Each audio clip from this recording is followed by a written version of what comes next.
Hello, this is Blake Cahoon of the Angelic Path, and today we are reaching into the vault, the video vault, and we're going to pick a video that we produced pre-pandemic.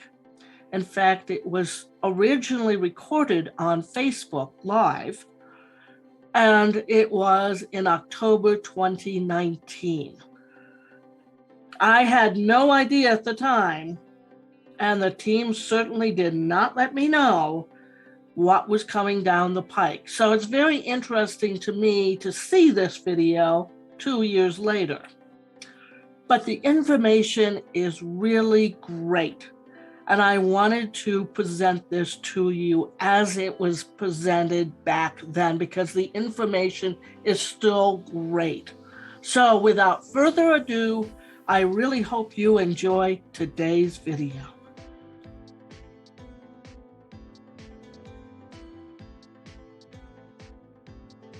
Hello there, it's Blake Cahoon with the Angelic, from the Angelic Path. We provide information coming from the spirits, from ascended masters, archangels, and the cosmic beings that I channel, and we provide it to you here on this platform.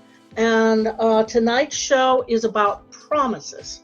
So what that is about is we make different promises to people, to ourselves, and the team wants to talk about that a little bit and by what that means and how you can go about breaking some of those promises. Now, this came about as a result of a gentleman who I was talking with this weekend, and he is into UFOs. I actually am too.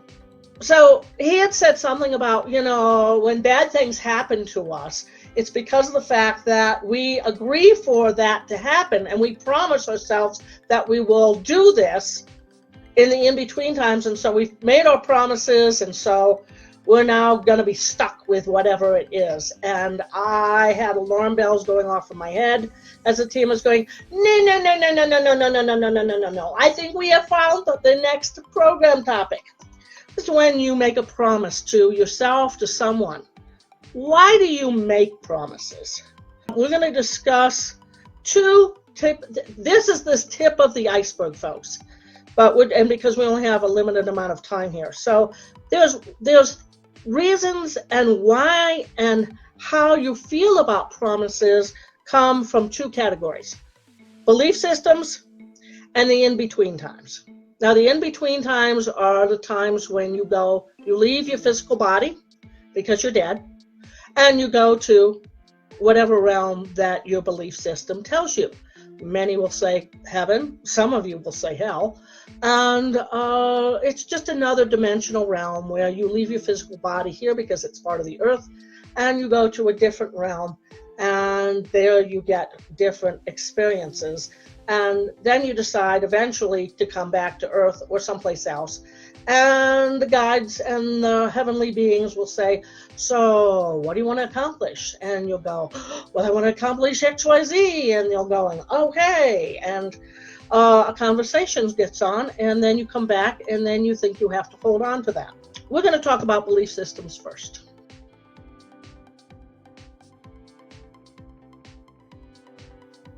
Promises. When do you make promises? Well, you can make them during your wedding vows. I promise to love you forever and ever until death do us part. You can make promises if you're religiously inclined. A lot of times the Christian religion, and it's the one I'm more familiar with, and they'll say something about, you must honor your mother and father. Doesn't matter if your mother and father beat you to death, either psychologically or physically, but because your religion says you must do this, you hold that belief system. And then we're going to talk a little bit in the in-between times about soul contracts too, because you all think you need to stick to that one too. So what your religion tells you about belief systems, you have belief systems. You believe certain things. And it's what your religion tells you, what your parents tell you, what your culture tells you, and what your friends, peers, and co-workers tell you. There are probably other parties here too, but we're gonna condense this material, this very thick material. So if you start examining some of these belief systems in conjunction with your promise, I promise to love and obey my wife, spouse, husband, till death do I part. I'm never going to leave him. Never, never, never. Never going to, because my religion says that divorce is evil. Okay? That's a belief system. It's something you believe. It's what my religion tells me. Parents. Now, if you, Johnny, Mary, Muhammad, Tisha, if you don't get a good education, you're never going to be able to do anything in this world. So you've got to go to college. But Mom, I don't like college. I don't think I'm very suited for college. I actually like tinkering with cars. Doesn't matter, doesn't matter. You gotta go, gotta go. Oh, you're not good enough, says friends, your co-workers, your boss, starts screaming at you.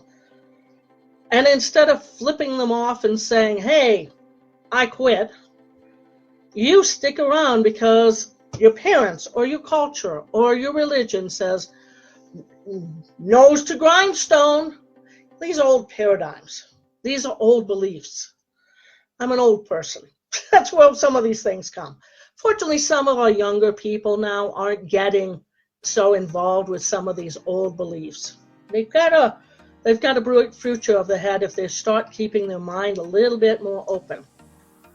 Like I said, I have dealt with, when we do readings with people, and the team comes in and starts telling you. I had a client recently, and this client, I'm not going to name names, or I'm not going to say sexes or anything like that, but this client, the team is very practical these days for you. If you get a reading with me, it's because of the fact that the team needs to get a message to you. It may not always be what you want to hear. And because of the fact that sometimes you don't want to hear it, you don't allow us to come through and you don't hear the message we give you. And therefore, when we give you the message and you don't hear it, you're going to bump against. You're in denial of what we're saying, and that's based on a belief system. I can't do it because. And that's what I have heard from this client and other clients. The team will say, well, this is what's happening in your life. And this is what you should do. Now, sometimes it's very practical advice, stuff you've probably already thought of. It's fairly common sense stuff. They're not magical beings. You actually have to do the work. They did explain the reasons why you needed to hear it instead of hearing something you wanted to hear. But this client kept saying, well, no, I can't do that. I can't do that. Well, that's your decision.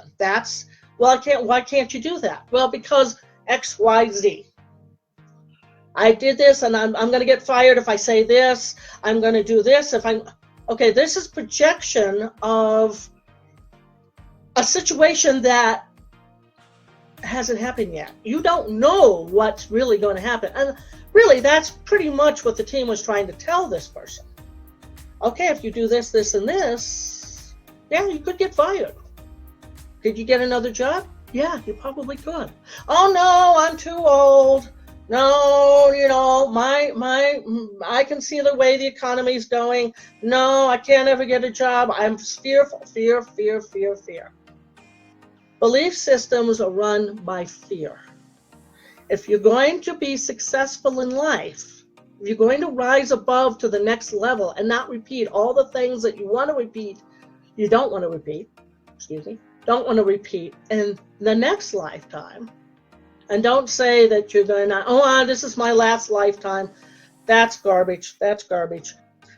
Then you've got to work on yourself now, or face the consequences of having to repeat things. So when you have a woulda, coulda, shoulda, I could have done this, I would have, should that, don't do that. But start looking at your belief systems. Look at your religion. Look at what your parents are telling you. Look at what your culture is telling you. Look at what your friends, your peers, and co-workers are telling you. How are those beliefs serving you? How are your beliefs serving you? Start doing an examination of those beliefs. I told you the team is going to tell you common sense stuff here. And if it's not serving you, maybe you need to tell a different story. So, how many of you are in a bad marriage or bad relationship because you're fearful that you will never find another? Who's brave enough to say that? Have you talked to your parents lately? What critical advice do they have? Criticizing. Oh, thank you. Criticizing advice. Might be critical, but it also might be criticizing advice. When I was young, my mother said to me, women over the age of 60 should always wear their hair short. They always look better with that. I have a friend who's 69. She said, I don't like your hair this way. I don't like it. I like it shorter. You look better shorter. Doesn't matter what you want. I like this length. I like the length. Career. How many of you went into careers because your parents didn't get a chance to do that? My mother wanted me, to be a writer, but of legal dramas. I guess like a John Grisham or name a thing. I'm into mystery, so I'm not really into legal dramas. I'm also into fantasy novels. We'll talk about that in a little while. But she wanted me to become a paralegal or a court stenographer. Well, I became a project manager in software development, which paid a heck of a lot better than a court stenographer. And they do have court stenographers these days, but they're completely different. And I never could take dictation. I just could not do dictation. I can give dictation, but I can't take dictation. And everybody, how many of you actually learned shorthand? For those of you who don't know what shorthand, it was a shorthand. It was actual little letters that we had to write down when a thing called a secretary was there. We don't have secretaries anymore, really. Not really. So yeah, and then your friends. Oh my God, how many times when you were a teenager did you get coerced doing something you really didn't want to do because, well, it ain't cool if you're not. You're a nerd, or you're dumb, or you're stupid. And how many times have you believed that? Because somebody said it to you when you were in 3rd grade or 4th grade or 5th grade, and you were like a sponge at that point. And that's been ruling your life ever since. And it's not true, because people who insult other people have a tendency to do so because they have inadequacies of their own. So, how are all your beliefs serving you?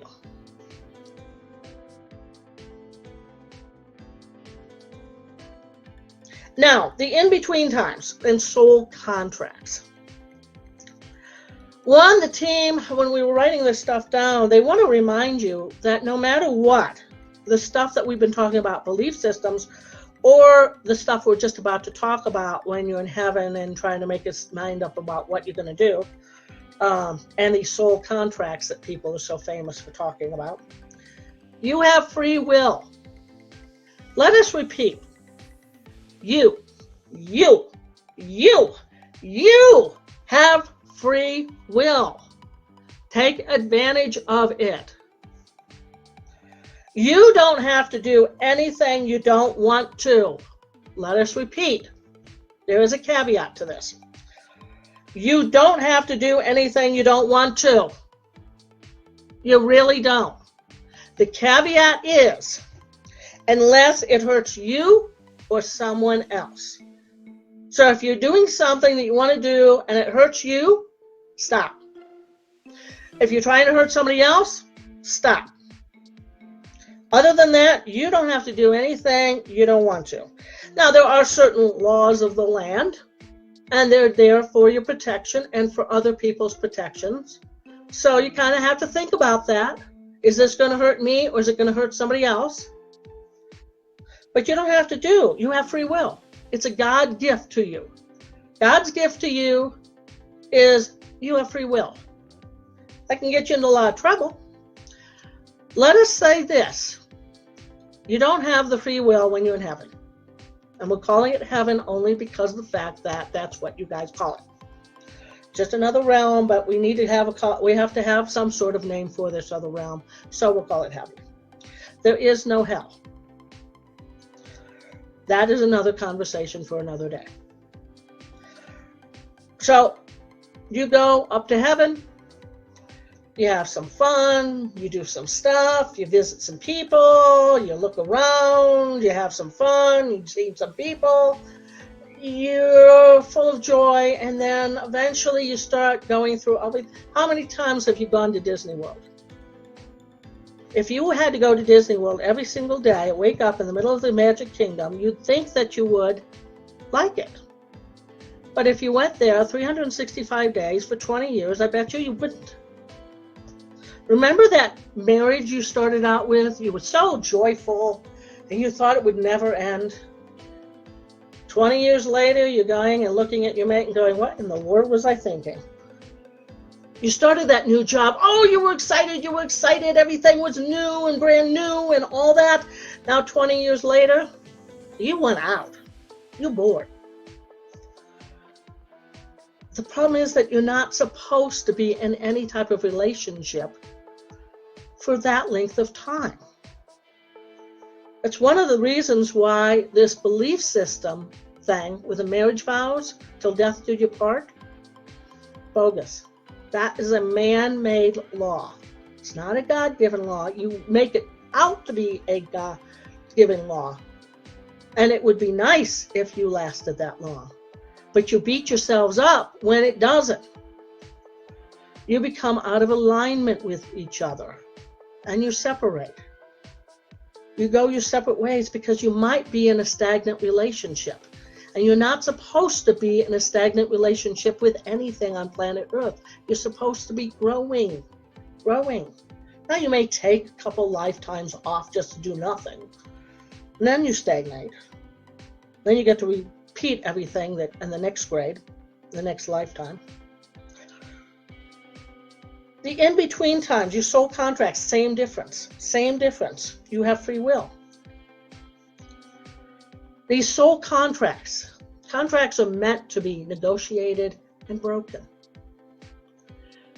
You're not stuck in cement with any of this. You just think you are because of your belief systems. The gentleman that she talked to the other day, who said, bad things happen, and I knew it was going to happen because I made a soul contract that I was going to experience XYZ in this lifetime. It doesn't work that way. You have an inkling about what it is that you want to accomplish, but there are broader themes than specifics. That gives you lots and lots of wiggle room. So if you're looking at a soul contract that somebody told you you had and you had to complete, let us tell you right now, they're wrong. If you don't want to complete a soul contract, it's between you and you. If you want to change your mind, you can. Remember, you have free will.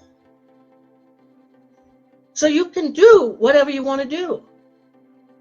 If your soul contract said, I wanted to come back to Earth and I wanted to accomplish A, B, C. So maybe you do B. Well, you know what? A doesn't appeal to you anymore, and C really doesn't matter to you anymore. Do you have to fulfill A and C to be able to get back into heaven, or if God's going to smite you? No. God doesn't care. He loves you unconditionally. He wants you to be happy. He, she, it wants to be happy. We say he only because a lot of you Christians and other Western religions feel like you need to say a gender. He's not a man sitting on the cloud judging you. That is a man-made law. If you choose to believe us or not, that's up to you. You have free will. Jump off now. We don't care. We care about your well-being. We love, support, and guide you, but we're not here to judge you. Even Master Y does not judge you. He loves you unconditionally, and he's there to guide you. Everything else is Christian mythology. So remember this point. You have free will. You get to do anything you want to do. Start examining your belief systems. Examine what your religion tells you, and if you still agree with it and it serves you, continue. But if it doesn't serve you, change your mind. Parents, unless you are under 18 years of age or otherwise need additional parental guidance, start questioning. Culture. This is a big one. What does your culture tell you? Think about what your culture versus other cultures tell their people. Compare and see if it works for you. And then your friends. Oh, they're full of opinions, aren't they? Peers. Oh, yes. And co-workers. Are you letting those people drive your free will? Are you letting their opinions of what is going on out there affect you so that you are shutting down in fear? You're going to either shine your light or you're going to hide under a basket. In the in-between times, you make up your mind and say, okay, well, next time I want to come back as a healer. Or I want to help people. Well, that's kind of a big thing. So you have free will. Broader themes like healing and debating and writing and creating, not specifics. It's more broad than that. It gives you lots and lots of wiggle room. And even if you say, well, I want to do this, I want to do that, we will say to you, go ahead and try. But if you don't get there, stop beating yourself up. Stop thinking that, something happened drastic to you and it's because you made a soul contract somewhere along the line. You can change things at any given time. You have free will.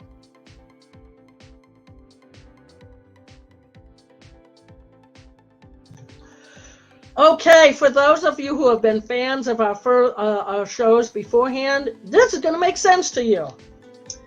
Letting go. Letting go is tonight's card.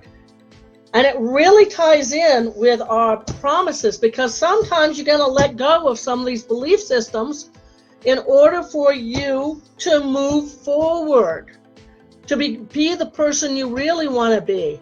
What is holding you back? Is it your belief systems? Is it the belief that you've got a soul contract that you've got to fulfill? Are you blaming soul contracts at in-between times and everybody and anybody but yourself? Let it all go and start learning to create your own reality, okay?